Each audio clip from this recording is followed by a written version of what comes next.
All right, I haven't filmed any behind the scenes of this quite yet, but this is day 3 of me working on both the intro and the outro for Chain Reaction Odyssey, and yes, I said both. This clip you're looking at right here is going to be both. This wasn't my initial plan when I thought of the video, but I eventually settled on the idea of a ball making a full journey. Since it is journeying through everyone's clips throughout the video, I thought might as well end where you started and build a little house for the ball to reside in. I'm not planning for this to be filmed on this table surface. In fact, I'm actually building this clip rather early. This is the very first thing I'm really building for Odyssey, and it's because it's currently September and the weather is nice, and I'm planning to film this outside. If you've seen the video, you probably already know that, but it's a big deal for me still. I want to get a nice aesthetic shot with the fountain in the background in particular. I think it'll look really cool. So for starters, I made this house. It uses this block. It might look very artistic, very well painted. Good job, Joel, you might say, on making this so artistic. That's just what the block looks like. I have this block. I usually flip it around the other way. I used it in most recently Reactica 2024 in the Ferris wheel trick. It's just paper on the roof with these like square slabs. I also did genuinely put some the plants as well as some furniture inside the house, whatever I could fit in there from a Playmobil set. So the intro, there's a sneaky little fishing line towards the back here with a lever, and I can pull this lever like this, and you can see the ball kind of comes out right when I pull on the lever. If I pull on it really, really hard with this fishing line, not like that, if I pull on it really, really hard with the fishing line, it can sort of launch out a little bit and go down the series of tracks, completing the intro. This weight goes back down, and there's some speed bumps at the back of this setup right here that allow the ball to sort of catch when it arrives. And then I also built this track switch, which the ball can activate by itself with just the light weight of a small Connects thing. There's an elastic band track switch. I can show you it right now. It's very, very cool. And you can see the ball actually gets stuck towards the back again. All right, and the machine has been completed, the intro and outro clip. I was gonna do a paper towel roll, but then I decided that having the same transition in the front and back made it it looks more symmetrical and it looks more cyclical when I just make it the same transition. Plus, like, literally everyone has these, so it shouldn't be too big of an issue. But either way, it's done. You might notice the roof, it looks a little different. It's a different color. Yep. I took the poop brown off and replaced it with a nicer color. You can actually see that I have the fishing line right here. It's really tricky to see on camera, but it loops around underneath through this part of the table, and I can actually demonstrate this right now. The ball can't go anywhere because the track is slanted the other way, but if I pull on this fishing line, it pulls on that lever and the ball can get pushed out. So that's how I triggered it without making any sort of lighting changes or literally putting my hand back there. But yeah, that's it. It looks really good and I'm happy with it.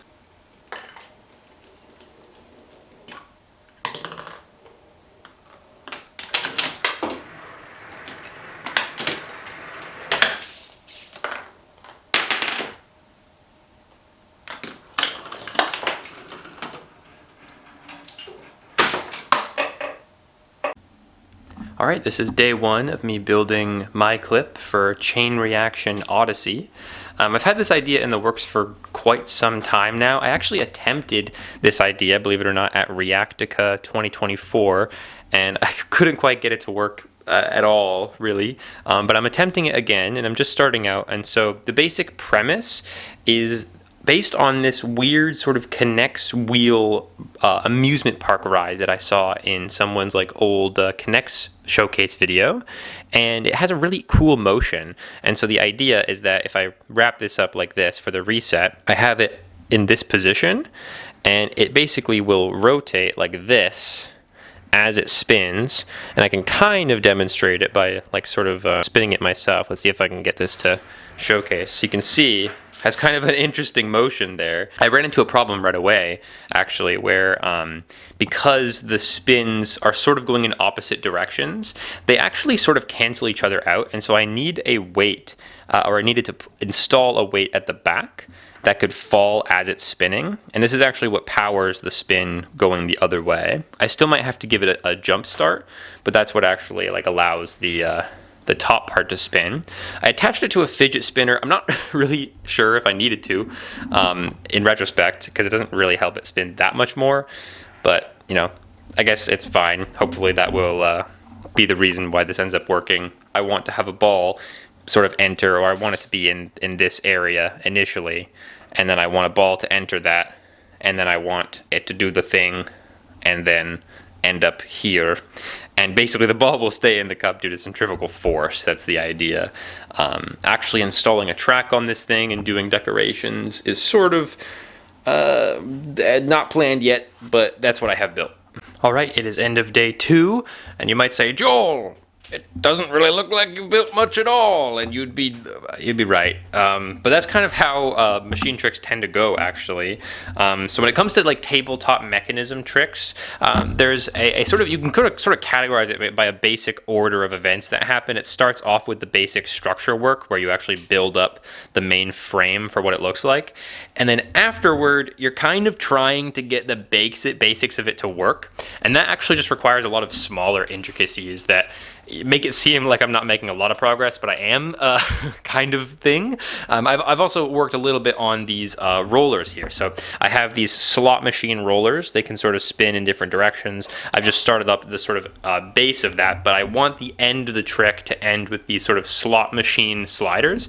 I guess I didn't really go over this either. I want the theme of this machine to be a casino theme. Gambling! We love to see it. Yeah, I want it to end with like a slots type of thing, but all of the icons are very like iconic to me. And I actually want the slots to line up with all dolphins, and then I just want to drop a dolphin into the clip at the very end, just as sort of a random, random note. I'm basically trying to find a way to trigger both the start of the spinning of the outer wheel and the spinning of the main wheel at the same time. And I developed this system where this sort of rod latch holds it back, this red rod right here, and that's going to be the initial release.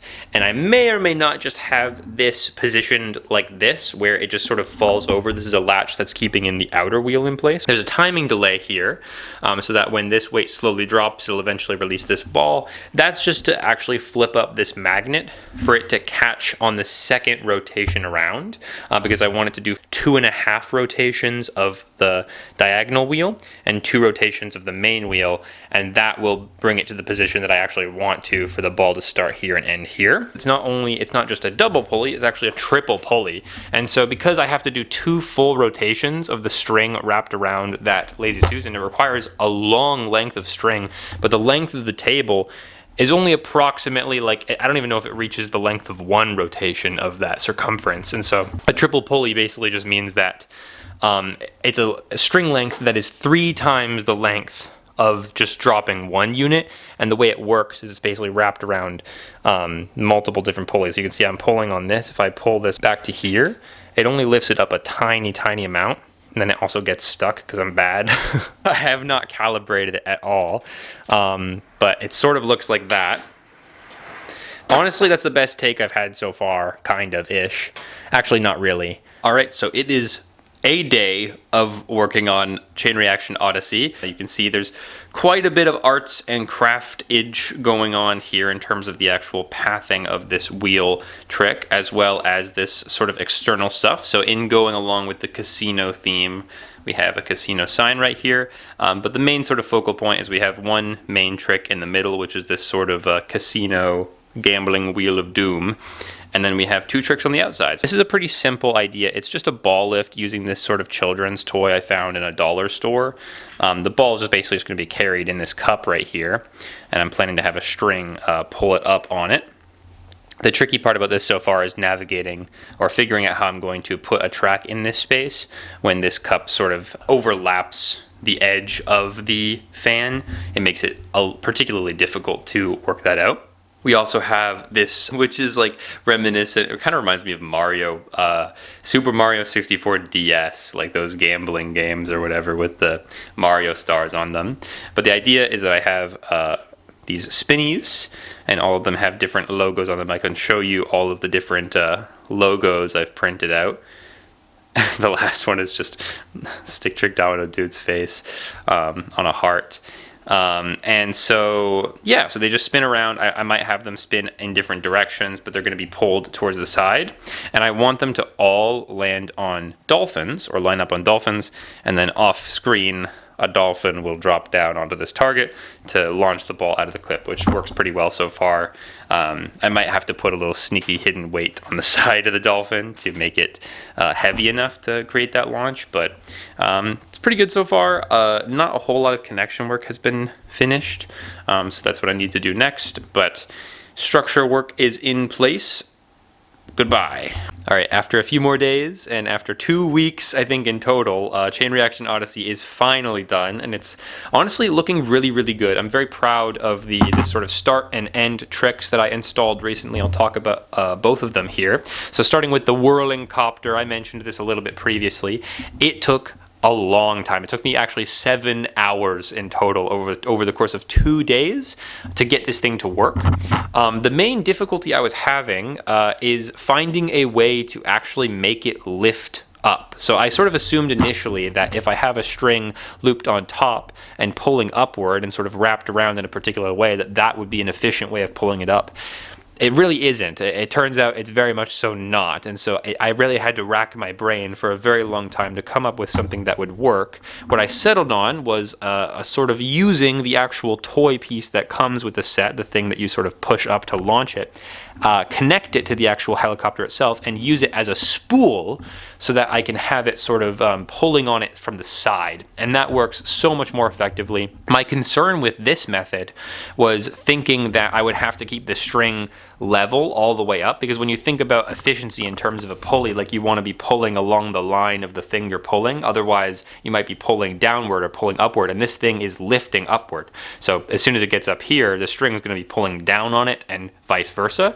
But that actually ends up being a positive, because I have the string sort of pulling from the middle, and it starts to go really, really fast. And because it's starting to pull just a little bit downward once it reaches the end, it starts to actually slow down it just very, very slightly for it to be a super, super smooth, satisfying motion. The actual latch that releases it is very simple. It's a very basic pressure plate latch. So as soon as the ball goes inside, acts as a pressure plate for the cup and is able to release that latch. Another very, very difficult thing was, what is the output for this going to be? Because very similar to this monstrosity over here, which I'll talk about a little bit more in just a second, spacing is a big concern for this because the cup extends outside of the zone of the whirling copter, and therefore there has to be a really big section of 3 space that has nothing in it. And this isn't the first time I've designed a trick like this. I've actually made a couple recently that ran into similar issues, but it basically meant that I had to be very, very particular about the type of track that I use to output. So I really just cut up some black cardstock and then just sort of cut it in the shape of the outline that this cup can go along, and then made it so that the actual track is a little bit lower than where the cup is. It doesn't quite line up perfectly, and that's because there needs to be a little bit of space just for the cup to be able to slide by when it's lifting up. If you look very closely at this monstrosity, you might notice there's a bit of changes here, and that's this hot mess. And so I can demonstrate a little bit of this. I don't want to break it, of course, but this is a monstrosity. Basically, you might notice this now rotates. There's a Lazy Susan here. This track rotates. Why does this track rotate? Well, I realized that this wheel gets caught on this opening track super easily, which I figured it wouldn't, because you can see the base doesn't get caught on it. I mean, that much is pretty obvious. And I figured that this was the most extended out part of the module, but that's not actually true. The most extended out part is actually this. It sort of matches where this is, except this is like higher, and so it can really bump into stuff super, super easily. It's just a very confusing module to think about, because I really did assume that this would be the absolute furthest out that this is going to be, just because it's a slanted wheel that spins. But no, I had to design a thing to make it go out of the way. But I did, and it was actually kind of convenient because I made it a double jointed mechanism, because I was also struggling to think of a way to actually activate the activator. The clothespin latch as well, I can sort of demonstrate how this might come to be. So basically you have this module here that goes up, and then this clothespin is holding back this as well as that string. And so as soon as the ball comes in, the ball can go down into the cup because it'll be in that initial position, and then down. Another problem I was running into that I solved before finishing up was basically getting the ball to stay in tight. This is not the correct ball. Let me swap it with the actual correct ball. This is the correct ball. Getting the ball to actually stay in snugly is a very difficult thing because even though centrifugal force is sort of always acting outward on the ball, because it's going up and down, it's sort of weird. And so I needed something to lock in the ball, and this one connects piece really does do the trick. So you can see that it stays in very, very nicely like that. But if I sort of just wiggle it into position, it exits the track really, really nicely. And I'm very happy about that. Basically, as soon as it stops, it'll go. And that's exactly what I wanted. Moving on to the final step, we have my gambling addiction. One interesting thing about the release for these, so we have some different latches. We have these 3 question mark little flaps that reveal the slot machine after they fall, but they have different latches. These 2 are the same, but this one looks slightly different, and that's because with the way that I set up these string wrappers, you can kind of see the string wrapping around that section there. You can actually do it in both directions for any of these. You can see now it's wrapping around that way, and it just sort of works, and it works regardless because it's always just pulling on that one loop. And so I use that to my advantage and have them each sort of staggered and going in different directions. And then of course we have, hey, how's it going? We have the dolphin, and of course the dolphin is positioned in the perfect spot for me to catch it here. Oh, I did not catch it, but it was falling in the right place, I think. But yeah, it's a string. It's an invisible string, basically, and the timing system of this was also a challenge to work out because I needed something that was pretty easily adjustable. I settled on using my K'NEX spiral rod, speak of the devil, yeah, it's actually pretty cool. Basically, when you have a thing going down it, you can sort of adjust the weight of the spirally, and you can see it goes down reasonably slowly, and I can just sort of adjust where the domino is going to be positioned along this, like this block. I can just move it anywhere along that axis to affect the timing, because I just want it to be so that the dolphins show up. You kind of read that, like you get a mental image of those dolphins, and then the domino falls to release the dolphin. Of course, it is just a clothespin that is actually just locking in the fur. Of course, this dolphin has fur. The fur of the dolphin, like right about there. And that is it. I'm hoping it's gonna work. Yeah,